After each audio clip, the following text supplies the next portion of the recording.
Hey, Icarus is back, and well, I didn't go anywhere. Your strength fails. Mainly because if I did go somewhere, I'd probably have to restart this from the beginning. And you guys don't want to watch the beginning over and over again, or at least I don't think you do. I don't want to show you the beginning over and over again because that story I mentioned that I've got that I can tell you toward the end of it. I could tell you the story right now, but it's not going to make much sense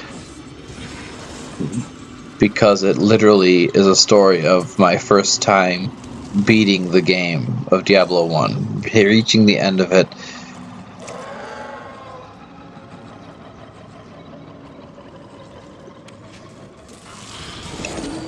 You are defeated. I took their feet! Right now I'm just trying to remember where, because for the Darkening over Tristram event, it's using a set map layout instead of the procedurally generated maps that I think the Diablo franchise of games might have been the first games to do. But unlike platformers using procedurally generated maps, a dungeon crawler with procedurally generated maps works a lot better, or at least in my opinion it does, because there's no risk of your layout randomizer, whatever it's called. I don't design the games, I just play them. There's no risk of your map being randomized in a way that there are jumps that are literally impossible to do, or even just marginally possible, to where it's so difficult that there are people like me who will claim it's impossible. Urgh.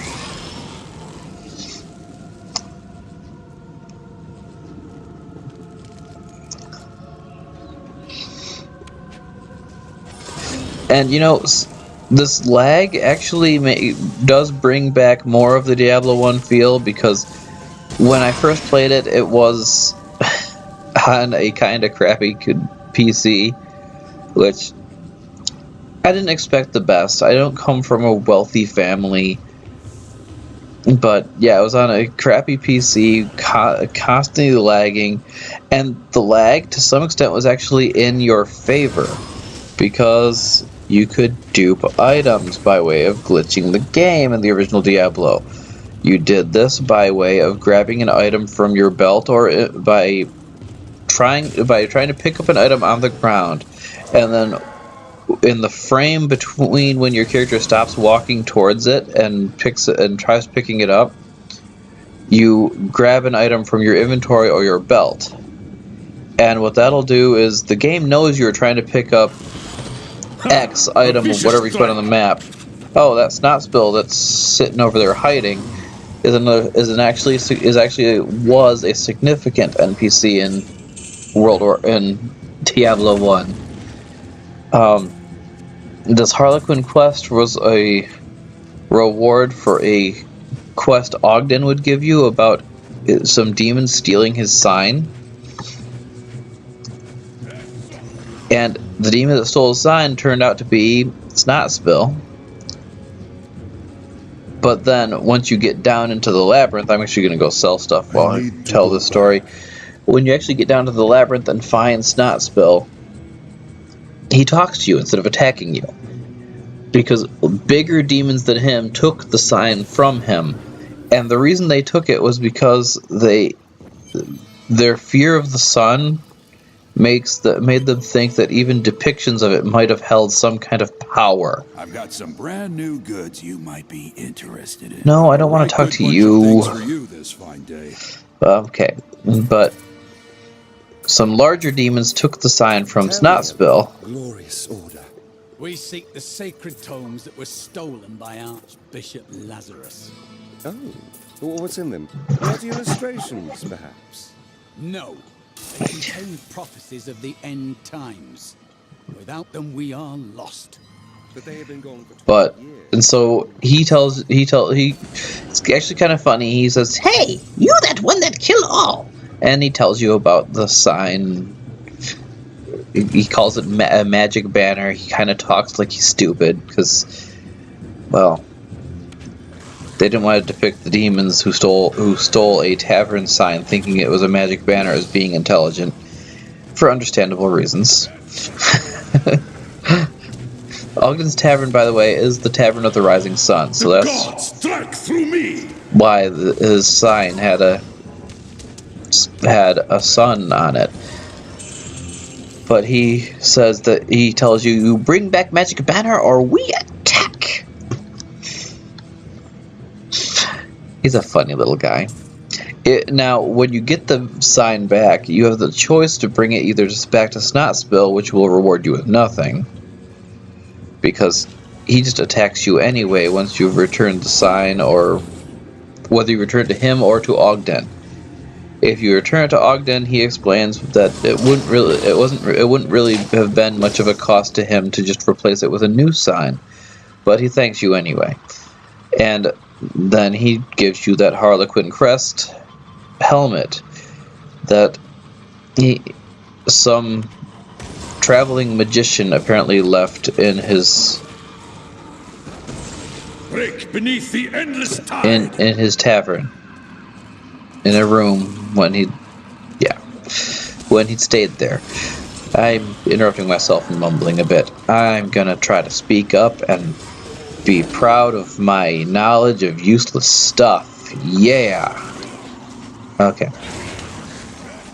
Especially because that's probably all the amusement anyone watching this video is going to get because of all the lag issues. But like I said, the lag was real when I first played Diablo 1. It wasn't a great PC, and I took advantage of the lag because the more you can slow down that frame between when you stop walking and when you pick up the item, the easier it is for you to dupe the item. And I did it with books. Yes, I cheated, but you level up your spells by way of repeatedly finding the same spell book for the same spell over and over again.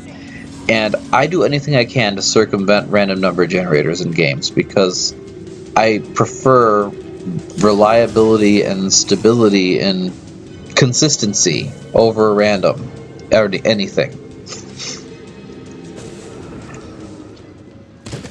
The smell of death surrounds me. And now we've reached level 5. At this point, you would have gone from the cathedral to the catacombs in Diablo 1.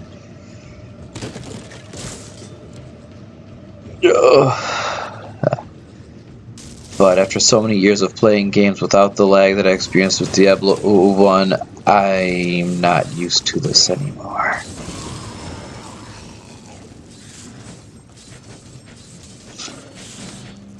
The lag and the fact that I chose the sorcerer for my character when I played Diablo 1. This was before Diablo 2 and Diablo 3 told us the warrior was the canonical hero.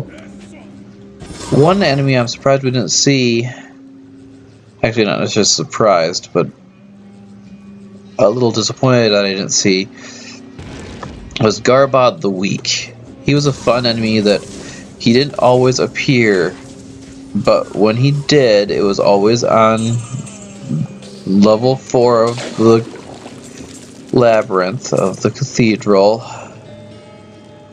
and if he was a goat man who would talk to you instead of trying to kill you right away, at least, and he'd say, "Don't hurt, no kill." As if he really wanted to just be friends and be helpful and stuff. Which sounds all nice of him. Until, oh, here's the magic rock. This magic rock is the Heavenstone. Fell from a merchant's caravan in Diablo 1. You bring it back to Griswold and he makes a ring for you called the Empyrean Band. There it is right there. Since Griswold's dead, it just drops from the rock in this version of the game. In this, not necessarily a remake of the game, but in this re-experiencing of the game. But yeah, Garbod would say that if you spare him, he would make you something nice, something shiny. And so obviously you do. The game doesn't even let you attack him if you want to at that point. So you wander around, continuing to explore the level 4 of the labyrinth, killing everything in your path, because that's what you do when everything in your path is a demon or a skeleton or some kind of monstrosity trying to kill you. And eventually, if you spend enough time on level 4 of the labyrinth there and go back and talk to Garbod, he will have finished what he was making. But then he says, "This is too good for you." And yeah, he takes the precious item that he made for you, which in my first playthrough happened to be actually a kind of crappy flail. But he says it's too good for you and he's gonna take it, and he attacks you then. And then you can kill him for being a double-crossing evil goat of death. Not your death, his. Now, one NPC I'm wondering if I will see in here, not story relevant, but just a fun event relevant in the original Diablo, is on this floor of the labyrinth. Usually spawns, I forget if it was this floor or the next one, usually spawned a wizard cloistered away in a small library named Czar the Mad. And he was a fun experience. I think I'm going to explore the rest of this, but I'm going to cut the video. I'm going to pause it here and pick it back up in the same video because I'm going to be backtracking through a lot of already explored thing. I'll put it back when I'm getting close. Okay guys, I'm back because I reached this door and I did discover that it was in fact just the recording making all the lag happen, giving me the true realistic feel of my first time playing Diablo 1. And oh, that's right, this floor is the Chamber of Valor, not the Halls of Valor. Not Czar the Mad must be another floor. But And so, locked beyond the gateway of blood and past the hall of fire, valor awaits for the hero of light to awaken. Yeah. Okay, so here there's special armor that my sorcerer actually had from this point in the dungeon to the end of the game. The gods, it's not necessarily that it's that good, but it actually was pretty good. He just never found anything better that he could wear. Sorcerers and their low strength stat. That's why I went for heavens of everything. So during that short time when I was getting back to where I'd left off on the map without recording, I did discover, oh yeah, I already said that it was indeed the fact that I'm recording and that my game is sharing my computer's processing ability with Bandicam. Not that I mind. I actually find this to be kind of cool, even if it's difficult and probably kind of crappy for you guys watching, because this actually brings back so much nostalgia, actually experiencing lag in the labyrinth of Diablo.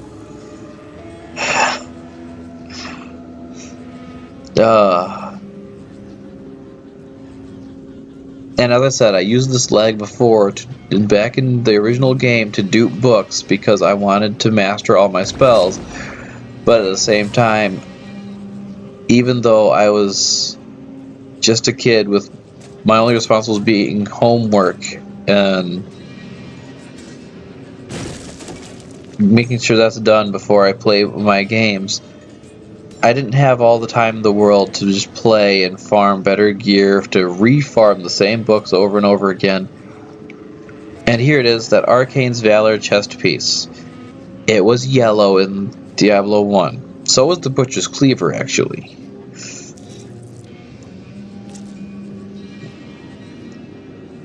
And I don't mean For those of you who might make the obvious sarcastic remark, I don't mean yellow as in actually yellow in color, yellow unique quality level. Okay, but now I think to avoid having these videos be too long, since I found the stairs and they're way on the other side of the thing, before I took a brief pause, I am going to actually maybe end this. It's only 15 minutes. I'm going to pause this video and continue with the next floor once I get to those stairs that were way on the other side of this floor of the dungeon. Okay, we are back, and I just hit the stairs from 5 to 6. Hopefully on this floor we see, well, we don't have to see the other mat. I told you what was funny about him. Because, yeah, when you touch a bookshelf in his library there, he says a comment about how all the distractions are enough to make one go insane. But he clearly already is, from the sound of his voice and everything. And I was actually a little sad when I encountered him on my first play of the Darkening of Tristram event, because they didn't bring back that sound clip. I mean, they brought back the sound clips of the Butcher because they already had a Diablo 3 version of that, and King Leoric because they already had a version of that. There is one other sound clip that they didn't bring back that I'm a little upset about, but that is way further. That's just before the floor with Diablo, with Lazarus, because yeah, you do get to encounter Lazarus and make him pay for what he's done, but with his life, obviously.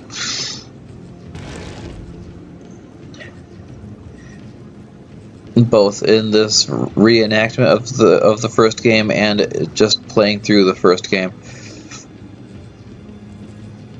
Because you see, to get to hell where you fight Diablo, you have to go through Lazarus's sacrificial altar area later. But when you aggro him in the actual game, in the actual Diablo 1,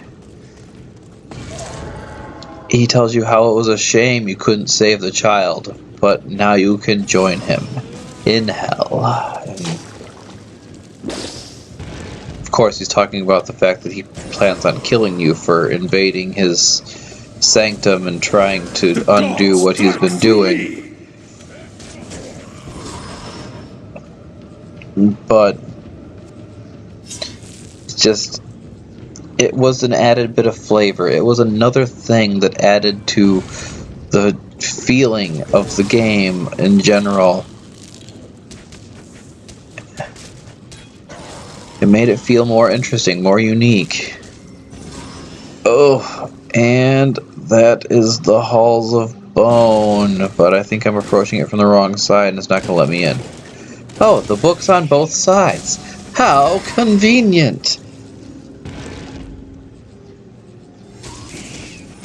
Beyond the Hall of Heroes lies the Chamber of Bone. Eternal death awaits all any who seek to steal the treasures secured within this room. So speaks the Lord of Terror, and so it is written. Right here! It's written right here. Here's another of those godly plate of the whale things that I'm sure the elitists who farm Diablo 1 a lot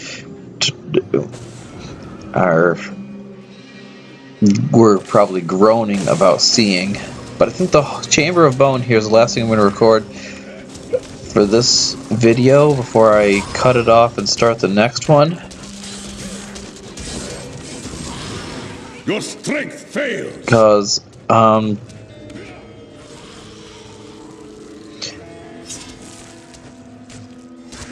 we're getting close to the 20-minute mark. I kind of want to try to make these videos between 20 and 30 minutes if possible.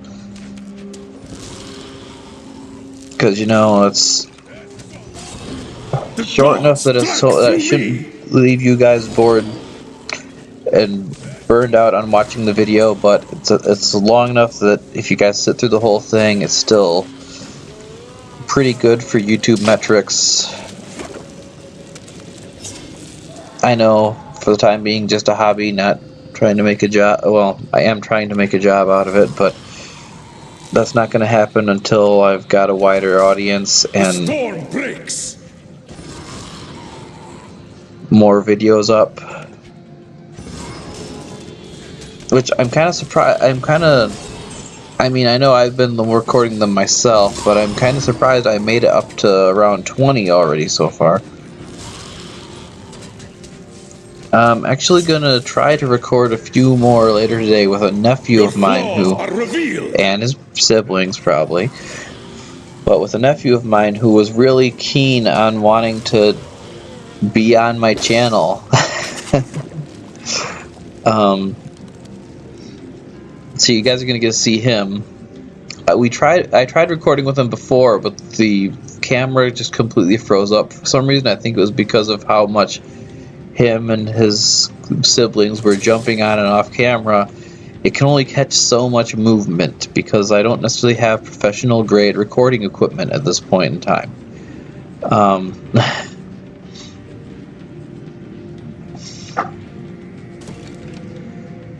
But the Chamber of Bone here that I just finished clearing out, and I'm gonna not talk about too long, didn't have much story significance. If you talk to Deckard Cain, who yes was in all 3 of the Diablo games up to this point, it's gonna feel weird when they release Diablo 4 because, spoiler alert, Cain died in this game, and he's been the main lore character for the majority of the games. I think the Archangel Tyrael might be taking his place, but I don't know anything about future games in the series, because clearly the only people who would know that are the people working on them at Blizzard. But yeah, that's it for this video. I'm going to be, just like the last few, cutting it out and starting right up again with the next one, because I'm just going to break this up so that it's not tedious for watchers. It might already be tedious for watchers, but bye, and be prepared for another high soon.